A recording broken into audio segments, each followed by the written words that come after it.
Hi, this is Shonnie Lavender, the Conscious Moms Coach, and I am delighted to be talking with you today about a topic that all of us deal with as humans and as parents, and that is the topic of losing our cool.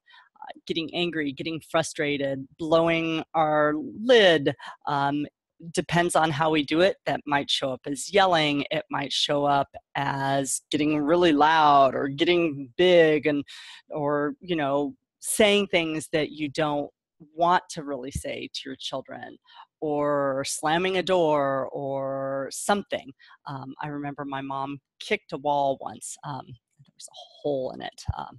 Obviously a weak part in the wall, but those kind of things, those things that we all have different mannerisms that we go into when we lose it.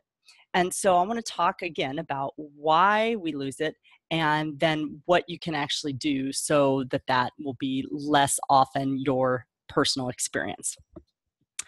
So I'm a visual person. You may or may not be. I am, though. And so I'm going to give a visual for this. So here's us. We are a green rubber band. Not really, but this is us for my illustration. And so as we go about our day, all of our days look different, right?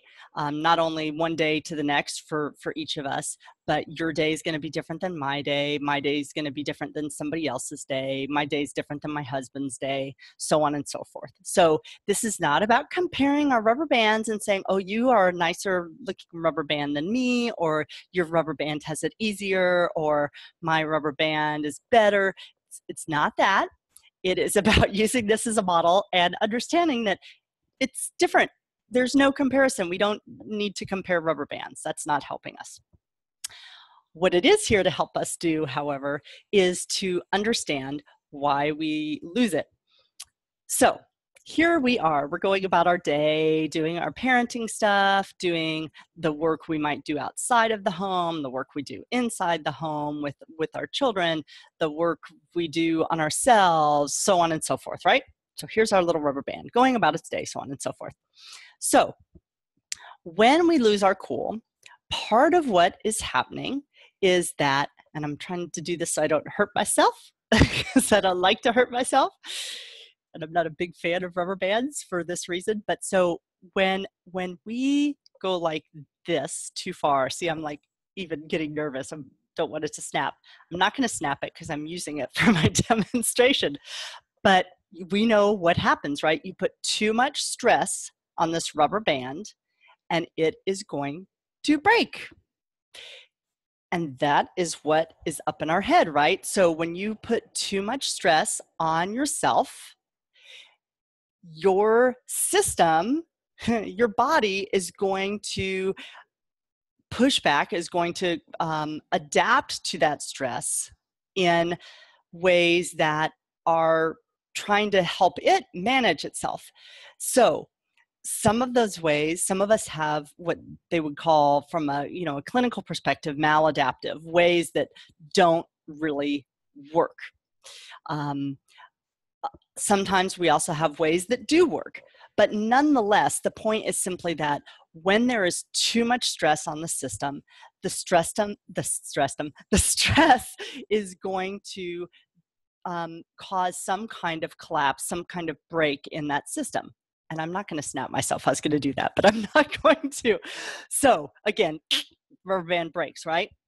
And so that's that moment when we lose it. So that's when we start yelling at our kids, or when we threaten them, or when we are saying that thing that our parent used to say, and we think, oh my gosh, why is my dad's voice coming from my mouth? Or why is my mom's voice, why are those words that she used to use, that's what's coming out of my mouth?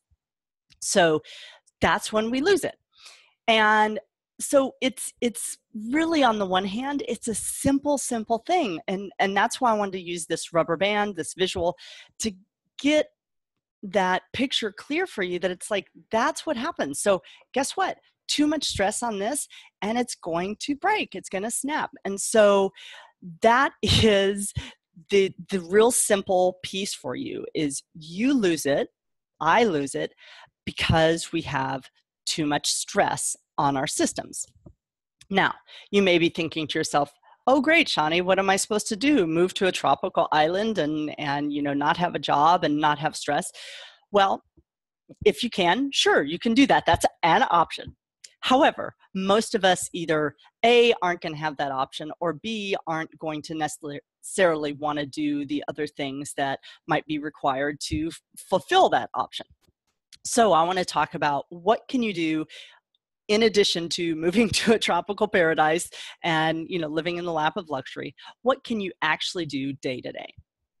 So the main thing, and it's going to be obvious, but you want to do things that reduce stress on your system. So you want to get back to this flexible rubber band, because here's why.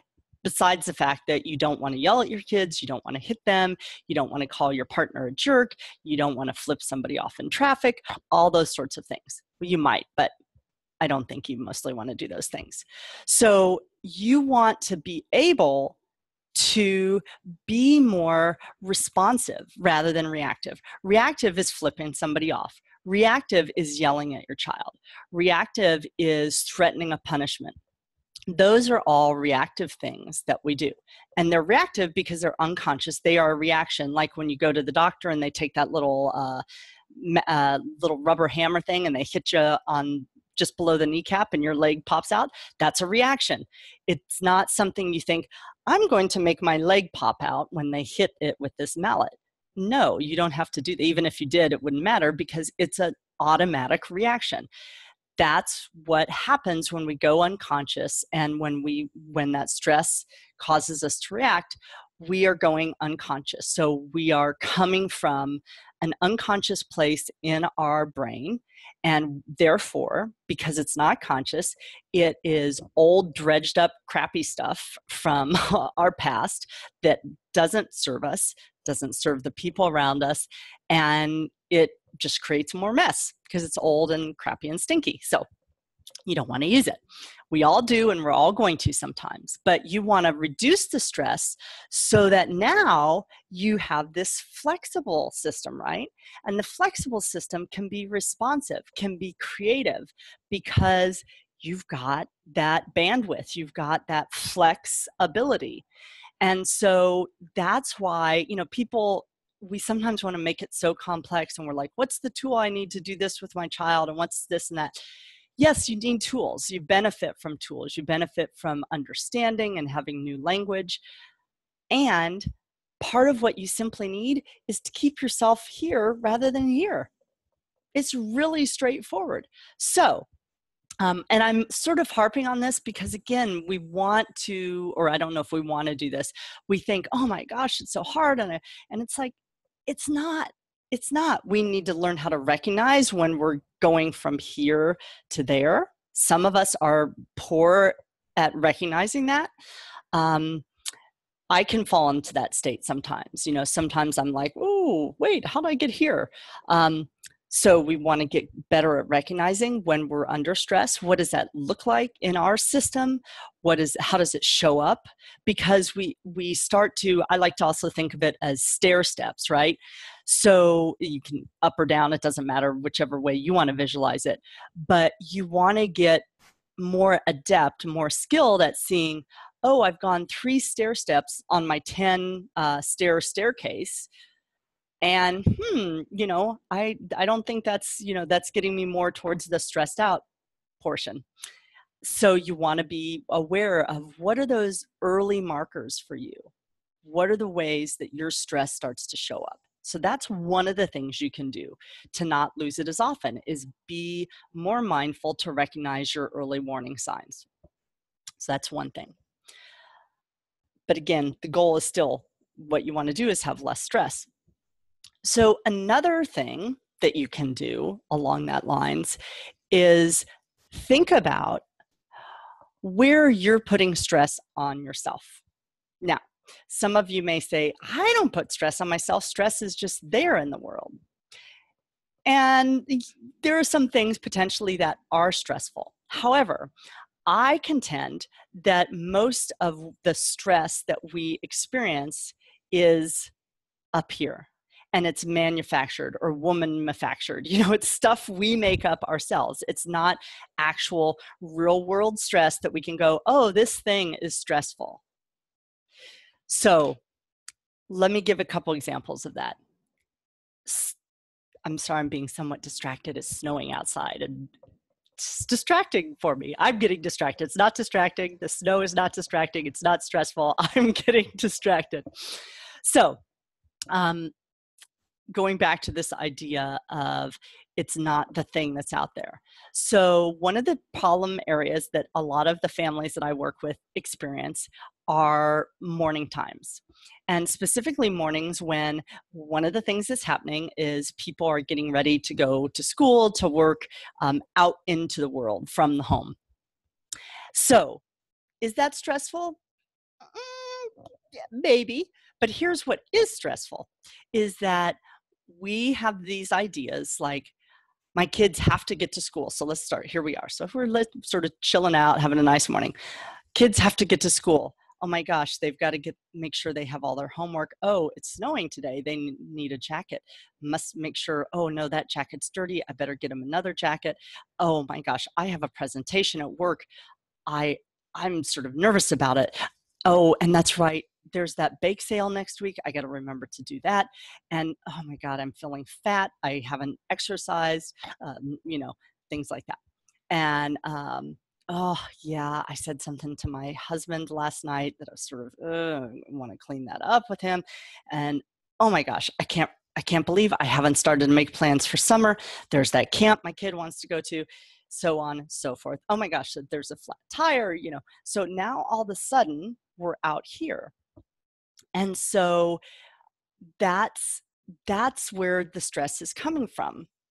Again, do you want your children to be on time to school? Do you want to be on time to work? Do you want to do a quality presentation? Sure, yes. However, it's when we get into this, oh my gosh, I have to, must, should, oughta, need to, and all of a sudden now we are like this. And this, I'm going to take an aside here for a minute. This is part of what I'm teaching in my upcoming program, which there's some information in the link, called the Yes Brain Learning Circle. And I'm going to be going through the newest book from Dan Siegel and Tina Bryson called The Yes Brain. And I'm going to be giving detailed chapter summaries. So in case you don't want to take the time to do all the reading on your own, I'm reading it for you and I'll give you the notes. And then I'm also going to give you specific homework, though, each week of the 6-week program so that you can implement. Because to me, it's not just get more information, because here's what happens for some of us with more information. Now it's all these other things I should be doing, and why don't I know this, and blah, blah, blah. And, oh boy, I didn't know it last year. And, so now we're just adding stress. So what I do is I provide information plus the implementation piece so that you can incorporate it and you can use it and start mastering the skills, and don't freak out about more and more you need to get better. We're going to make it doable and really easy. So wanted to put that in there, little information for you about that program. So this is what I'm talking about. So the stress is up here. And so one way we can do keep our cool better and keep us more in little flexi mode is we want to become more aware of our thoughts. And is our thinking serving us, or is our thinking creating stress for us? And so many of us, especially I notice this, I work mostly with moms, so that's part of it. Especially though I do notice it with moms. Moms are notoriously bad at doing this to themselves. There are so many expectations that we put on ourselves, and most of them we don't even realize that we're putting on ourselves. We just think, well, it's just the way life is. It's not. It's what we're doing out of our own socialization, our own backgrounds. So we want to start paying better attention to what is my train of thought? Is it a stress train, or is it a calm, cool train? Because Coltrane, that reminds me of jazz and Coltrane, right? But anyway, we want to get more aware of our thought processes so that we can see, oh, Shonnie, look what you're doing. You're stressing yourself out when you don't need to. You can be aware and go, gosh, it is really important to me that we get to this appointment on time. Cool. I can recognize that's important to me. And yet I don't want to stress myself out about it. So that's a second tool that you can use as well, to become more aware of your thoughts and what's actually going on. The third thing that I want to say, and this is going to be my last tool for this, is you can, and I hope you want to, do more things to regularly release this tension. Because again, it is going to build up. No matter how mindful you get, there are just going to be stresses, whether it's, there's talk about good stress, bad stress. It's like there are things that we do in terms of our life. It's like, yeah, we live in a world where if you watch news for more than 20 seconds, you're probably going to experience some feelings of stress. We have things in life, whether it's a sick child or an aging parent or a job that isn't always fulfilling, so on and so forth. There are things in life that are challenging for us, just like with our kids. School may be really great for them most of the time, and yet there are the challenges of navigating multiple peer relationships. There are challenges of dealing with sometimes teachers who you don't like as much as other teachers, so on and so forth. So again, there are going to be situations in life that we don't always enjoy. And so there is some stressing of our systems that goes on. So rather than build up, snap, I did that gently so I didn't hurt myself. Rather than do that and, yell at our kids or do things that we then regret as a parent or as a partner, what we want to be really good at is how do we take this and take it from this point of really high tension down to lower tension? And how can I even take it from here to there? Now, this is the part that I find some people make excuses about, I don't have time to exercise, or I can't eat right, or I can't get together with my girlfriends, or so on and so forth. Life is too busy and life's too full. There are challenges. I totally get it. It's true for me too. However, if we keep making those excuses and saying, I can't do these things to take care of myself, we are simply saying, I want to stay in this stress state. I am more invested in staying in this stress state than I am in doing things to unstress. So, what I invite you to do is think about for yourself, what are some things you can and will do to regularly reduce your stress? So I'm not saying everybody should, walk around like this all day. Maybe that doesn't get you through your day or give you the pep and the vigor that you want to have. I am saying, however, that this is going to be, in this state, you are going to be super likely to behave at times in ways that you really regret. And so if you want to change how you're behaving, then the way to do that, and again, unless you become a computer, is to then change what creates this situation, which makes it easy for you to behave in those ways.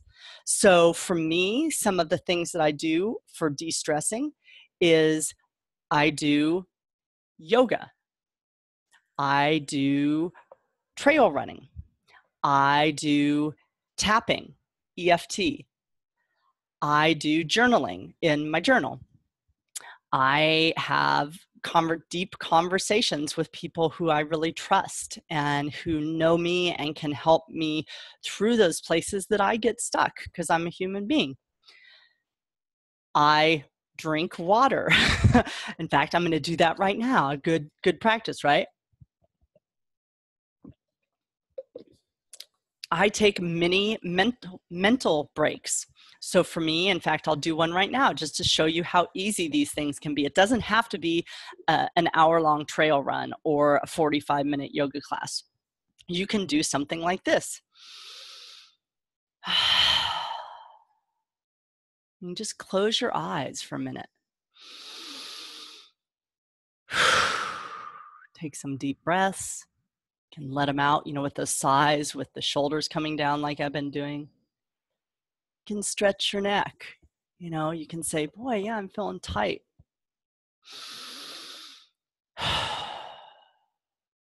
You can notice where you feel the energy in your body. Ooh, it's right here. Put a gentle hand and just press on that gently. What is that?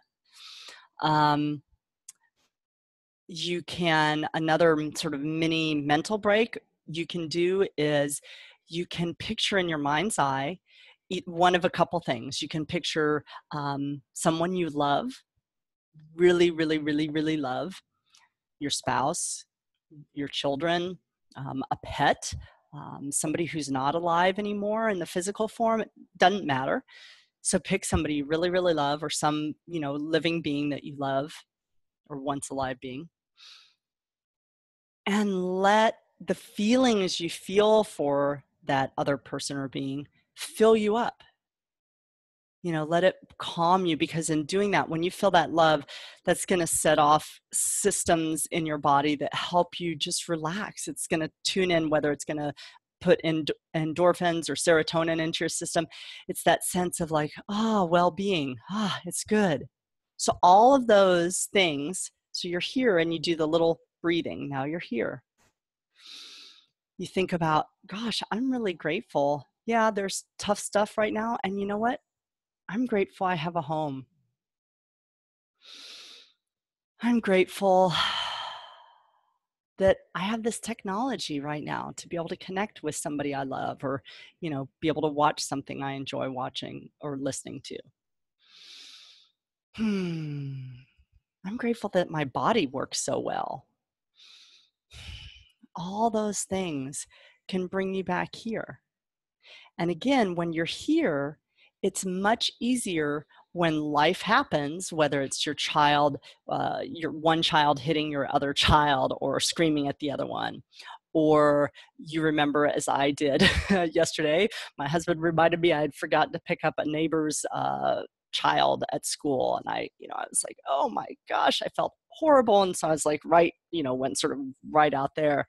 And self-forgiveness was what I went to. I apologized to the dad, and it's like, okay, and got back, to a more relaxed state, because it wasn't serving me to drive myself crazy with, oh my gosh, how'd I forget, and blah, blah, blah. Not, that's doing this. So I was like, okay, self-forgiveness. So the more you come back to that more relaxed flexi state, the more able you are, when those life moments come in that are challenging for you, the more able you are to come to those moments in a conscious state of choice and responsiveness. Like, oh, what do I want to do right now? Hey, I'm going to be playful with my child, or I'm going to just hold them right now, because I get that they're feeling big feelings. I'm not going to try and change their behavior or correct them out of their behavior. I'm just going to hold them. So you get that flexibility, that responsiveness that comes with this, that you don't get with this, because it's not available in our stressed brain state. Our creativity goes way down. And so it's not something you can just push through or try and make it harder or think harder. That's just adding more stress. So let me pause.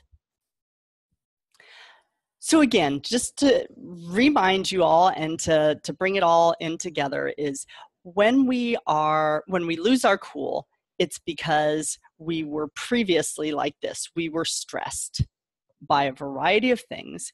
And so in this stressed state, we lose our creative, flexible abilities of our higher brain that help keep us mostly out of trouble. It's that problem solving, it's that rational, it's that compassionate, it's that part that really is good at figuring out how to deal with these various puzzle pieces of life. So we can't do that. We can't access that brain when we're like this. And so that's why we lose it, is there's too much stress on the system. So we flip our lid, we lose control, and we go to a lower brain states, which are helpful, but not good for non-reactivity. So what we want to do is we want to remove stress from our system. So the ways I talked about that we can do that are we can become really aware, first of all, of when we're getting like this. What are our signs and symptoms that we're feeling stressed? So you want to get keen on, oh, there's one of them, there's another, not to judge yourself, but to go, I'm starting to get this way, and I know this way doesn't lead to good things. So that's one thing you want to do. A second thing you want to do is be aware of, where is your thinking going? Because your thinking is actually what causes a lot of the stress. There's real challenges in life, and yet it's the stories we tell ourselves about those challenges that do this to us for the most part. So you want to be aware of, what is my thinking right now? Is my thinking leading me off track to more of this? Or is my thinking helping me stay, realistic? Like, yeah, I'm feeling stressed right now. My child has been sick, or, we're getting ready to go on this big trip and there's a lot to do. It's recognizing that and being able to tell the truth in a way that brings you more back to here, even though there's still these things in life that are happening. It's not like you're going to say, oh, I'm not going on this big trip. I mean, you might, but if you're not going to do that, you can still adapt to that condition and remove some stress. And so the third thing that I suggested doing was, make sure you're practicing things that for you help you de-stress. Because it's not just self-care, it's not just this good thing and it feels good to get a massage. It's literally about giving you more bandwidth, more flexibility to be able to be the kind of parent you want to be in life. So it's a really important thing to do. So find those things, little things, big things that you can do to take yourself from here, down to here, down to here, back to that flexible, responsive state. So I hope this has been helpful to you. I hope you've been entertained. I'm glad I didn't hurt myself with the rubber band. Thank you for taking this time with me to think about how and why we lose it as parents and what we can do to lose it less often, because I know that you want to be a loving, patient, conscious, gentle parent. And so these are some practical tools that you can use to allow yourself to show up more and more often as that loving, kind, patient, and conscious mom or dad that you are. So thanks for spending this time with me. Please remember my program, the Yes Brain Learning Circle, that starts March 30th. For those of you watching this live or pretty soon on Facebook. Otherwise, you can always find more information on me and my programs at my website, ShonnieLavender.com. That's ShonnieLavender.com. You can find my YouTube channel. You can find me on Facebook most Thursdays. You can find my Facebook page, Shonnie Lavender Parent Coaching. You can also join my free Facebook group called the Conscious Moms Circle. Even if you're a dad, we'd welcome you. If you're on a path of being a conscious parent, we would love to have you. There's close to 3,300 of us from around the world there now, so it's a great place for support.